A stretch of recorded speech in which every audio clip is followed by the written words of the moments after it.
Hello, this is Malorian, and this is going to be a 3,000 point game of fantasy, and it's going to be Dwarves versus Vampire Counts. So I guess the first thing to say here is a little bit disappointed it wasn't Bretonnians because I put a post up, really wanted to get my Bretonnian game in, but nobody replied. And the thing is that to transport them, it's really awkward. I need these big trays and all these things, whereas my Dwarves, it's one case. I got 5,000 points ready to go. So I just brought them. And as it happened, me and this vampire guy were talking, taunting each other, like, hey, let's do a game. Let's do a bigger game. Let's do 3,000 points. So here it is.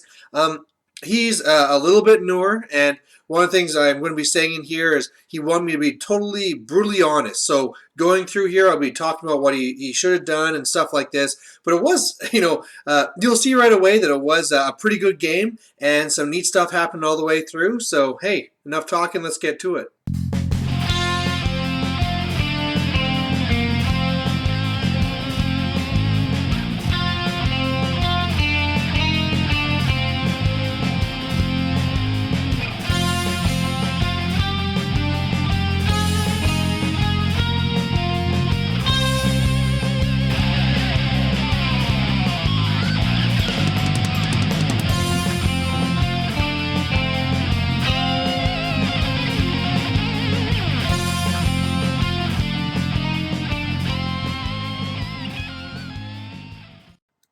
Alright, so the game we got was Meeting Engagement, and the stuff I won't be starting on with is my Shield Warriors, my BSB, my Organ Gun, one of them anyway, and my Miners.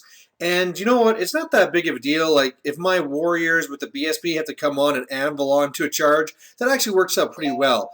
Losing a turn of shooting, that kind of sucks a little bit more. But, the big thing that was kind of the killer is that after we went and rolled off for his stuff, all of his things started on. So, he got a little bit lucky there, but, not really a big game decider right off the bat here.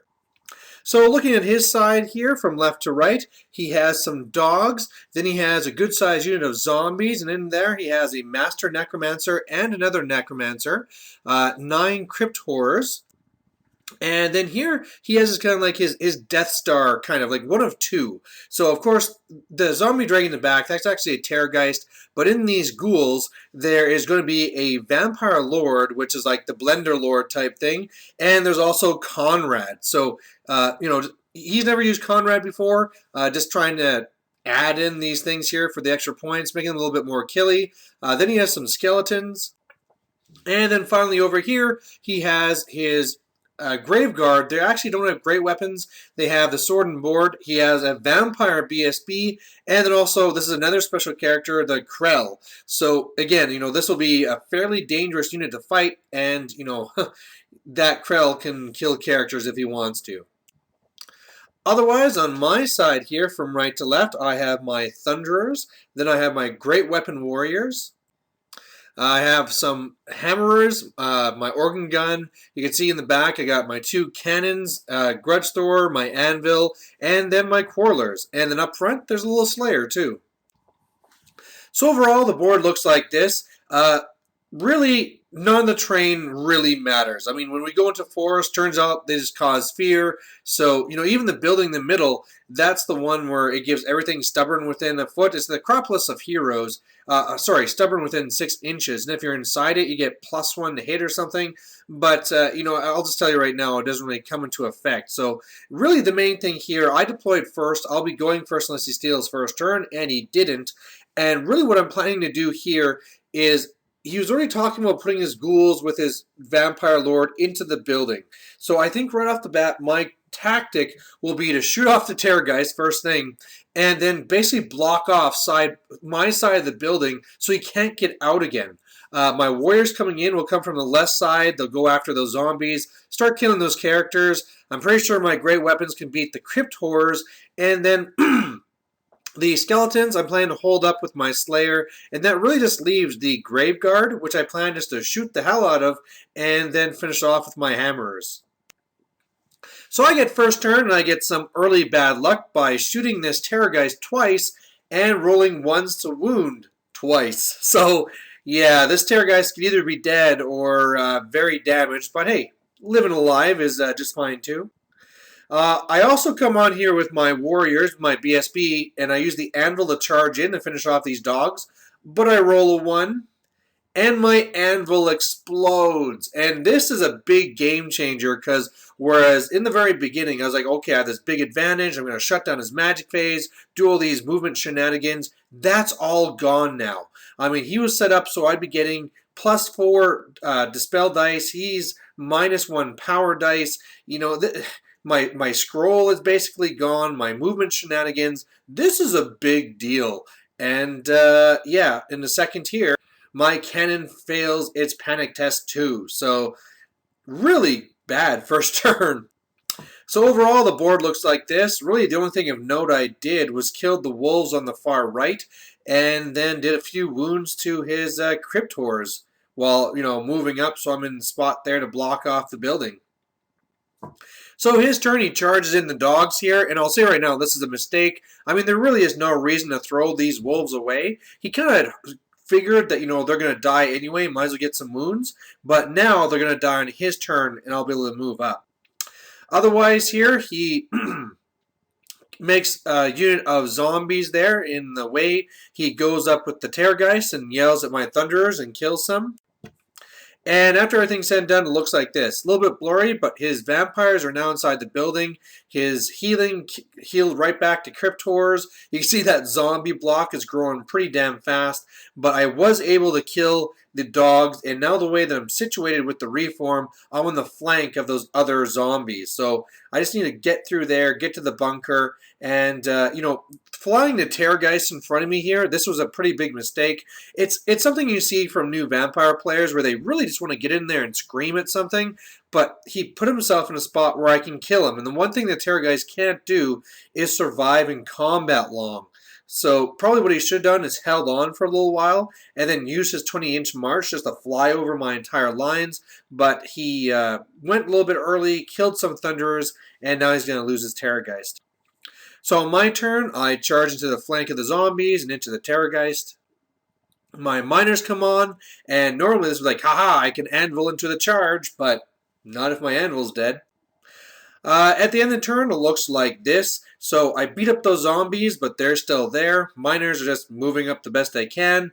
Terrorgeist is dead. I killed a third of the Crypt Horrors, and my Slayer did not charge in because I want to wait for him to charge into me. And again, just trying to block up this tower and make it so if his ghouls with his Super Killy Lord want to leave, they have to leave on the other side of the building and stay away. I also killed a good amount of the Graveguard this turn, and yeah, it's looking okay. From a first turn going pretty bad, it's looking okay. So on his turn, he charges his skeletons in, charges in his Crypt Horrors. I'm feeling pretty good in both combats. I might not beat the Crypt Horrors this turn, but the Slayer, he's hitting me on 5s, wounding on 6s. I should hold him up the whole game. So after everything's said and done, it looks like this. You can see that I finally beat the zombies on the one side, and he reformed to look at my miners, but now I got 2 units to charge into him. You can see he's down to just 3 of his Crypt Horrors, so things are going along there okay. And then otherwise, yeah, I'm holding there with my Slayer. He's moving into the woods there with his Graveguard, but yeah, it's looking okay. So on my turn, lots of charges here. Going in here with the flank and the front on the left of those zombies, but I really did not kill as many as I thought. I thought I'd be really destroying those guys, but no such luck. It's going to take a little while to do that. Meanwhile, into the Crypt Horrors, I'm actually lucky I even won this combat. He did like tons of wounds to me, and I didn't do very much back. I now reform for ranks. I'm actually going to fix this after the picture, so I'm 6 wide to get more attacked rather than 5. But yeah, these Crypt Horrors just won't go down. Meanwhile, I'm holding up on the other side, and I killed so many of those Graveguard that I'm really not too scared of them now. His turn, he charges in here, and so I should be able to finish him off. Over here, decides to come out of the building, and if you see the one vampire in the middle, or well, I guess the giveaway, this is his conversion for the Strigoi guy. Actually, I'm not sure if he converted it or if he bought it, but yeah, that's his Super Achille Vampire Lord. And now that puts some pressure on the left side of the table because if I can't clean up those zombies and necromancers fast enough, these guys will get in there and really make me pay. One of the things I did that was really stupid is that with the dice, like first of all, I've been kind of lucky that he hasn't been super dominating the magic phase because he's been having some bad rolls and all these things. But really, he went to do invocation on the left side, and I stopped it so he wouldn't get more ghouls back because I'm hoping that if I kill enough ghouls, I can maybe kill off the characters. But that allowed him to raise guys over here, and that's horrible because now my odds of crumbling them are kind of gone. So after combat's done, I still can't finish that last Crypt Horror. The Slayer is still holding up. He's down to only his Lord, his Master Necromancer, whatever it is. He's there with like 2 wounds. And if you look there at the Hammers, yeah, the Hammers took a real beating. Between the Vampire and all that stuff, I really tried to focus my hits on the unit to wipe it out. But between some bad rolls and stuff, just not happening. So on my turn, just desperately trying to get some combat res to get some crumble going. The Quarrelers charge into the flank. And after it's all said and done, it looks like this. So now the Master Necromancer is dead, so that's good, getting some of this magic stuff off the board. I did not reform because I'm planning to flee anyway. So starting farther away, that's just a good thing. I finally destroyed the Crypt Horror, so that's great, and puts another unit there that gets to put some pressure onto his Lord if I need it. And then otherwise, the Slayer still holding him up. Shooting into his unit actually did a little bit into the ghouls because I did have some lines on him. And meanwhile, hey, look, things actually went pretty good against his guys because his Grave Guard, he just flubbed his attacks. He just totally screwed up. And so now I'm just kicking myself because if I would have stopped the invocation before, they would have been, done for. But now I've gone my Quarrelers for ranks, and if I can stop another invocation, I think I got these guys. On his turn, he charges into my warriors. I flee. Then he tries to redirect into my miners, but it's a long charge, so I hold, and he fails, and that's great. Otherwise, over here, he gets off another invocation, and that's not what I wanted. Over here, here's another surprise. Like I'm saying, he needs 5s and then 6s, so I thought like eventually he might get 1 wound, and maybe on the last turn he might kill me, but here he rolls 666, and actually kills my Slayer. So here's some skeletons free that I didn't plan on. And after everything's said and done, it looks like this. So yeah, I fail a fear test with my Quarrelers. He kicks my butt. The miners are stubborn, but the Quarrelers are running away. And yeah, those Hammers are now going to die in bad times. On my turn, my Grudge Thrower decides to explode, so that's bad. And even with that, though, with all the rest of the shooting, I got so close. My organ gun opens up, just tears up these guys, and he's left with 1 ghoul. So I was 1 away from having it so he had none left. But hey, that's close enough, and hopefully now it's enough to make him double think charging into my big blocks. Otherwise, after my turn, my Hammerers are dead. Some shooting into his skeletons have, reduced their number. The Great Weapon Warriors have turned over to try and help. But yeah, those all of a sudden I got these guys behind my lines. They're going to kind of go crazy. So on his turn, he charges the miners and I flee. He charges the warriors and I flee. So just kind of wasting his time so I can shoot him up some more. And then over here, he charges into Quarrelers. I stand and shoot, do nothing, and he fails. And then he goes into my organ gun, and yeah, that thing's dead. So after it's all done, he destroys it, of course, and he reforms to look up this way. But the nice thing is the way he's done this now is it's tight enough that if I move back my 2 inches, he won't be able to see me. So on my turn, I then charge the skeletons in the rear.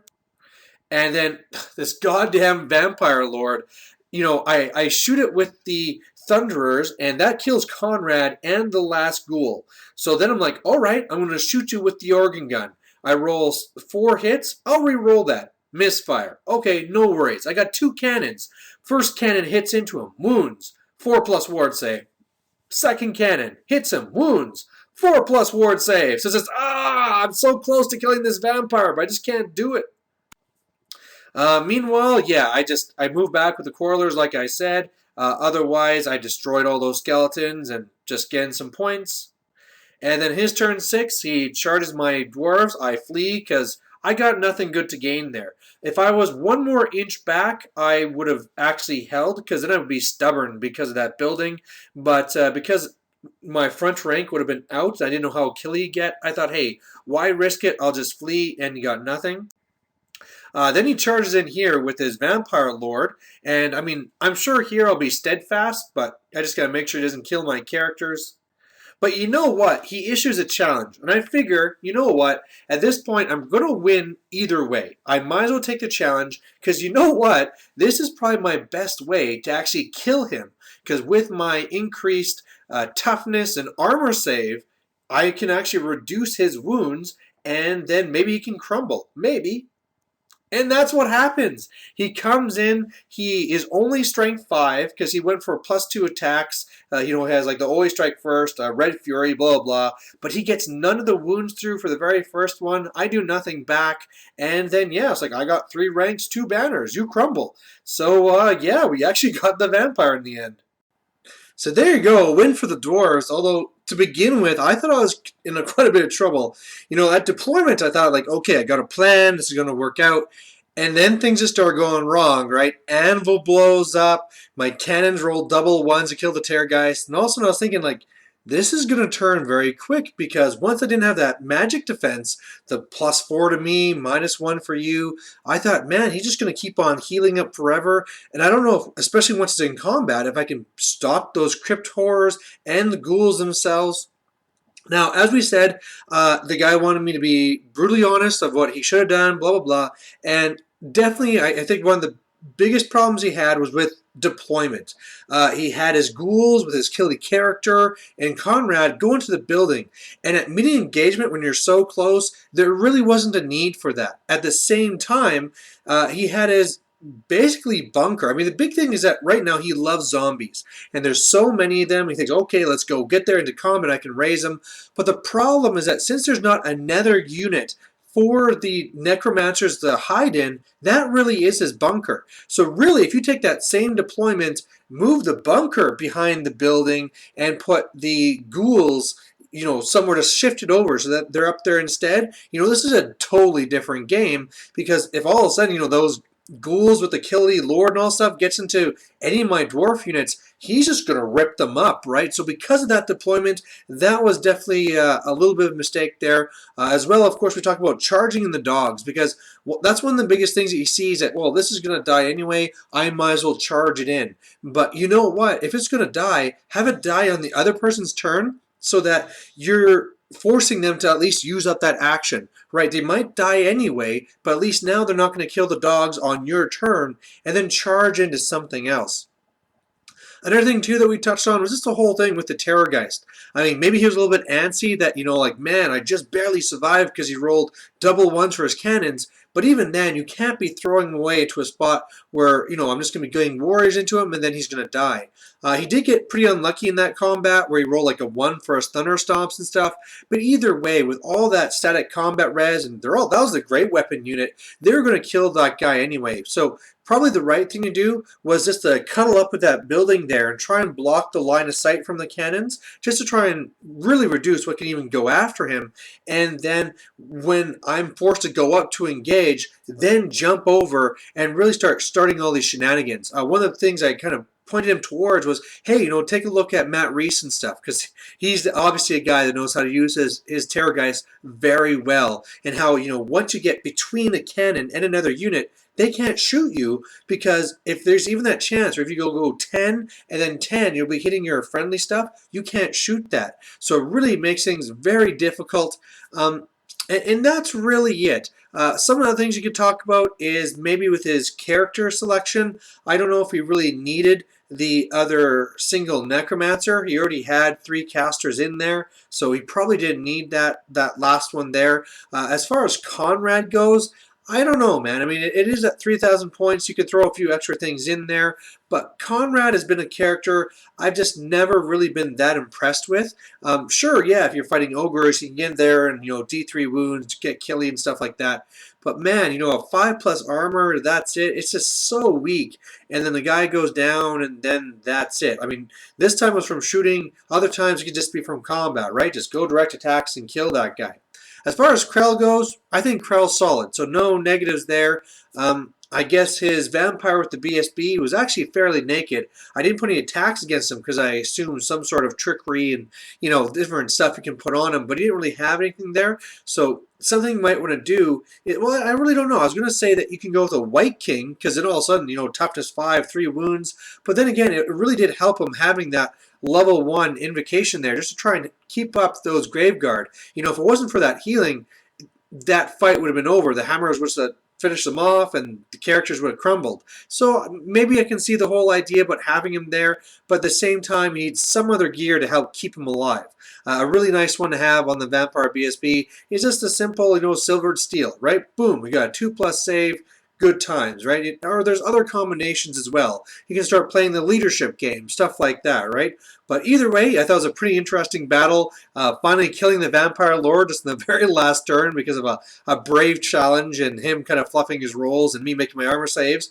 But there you go. Hope you liked it. Bye.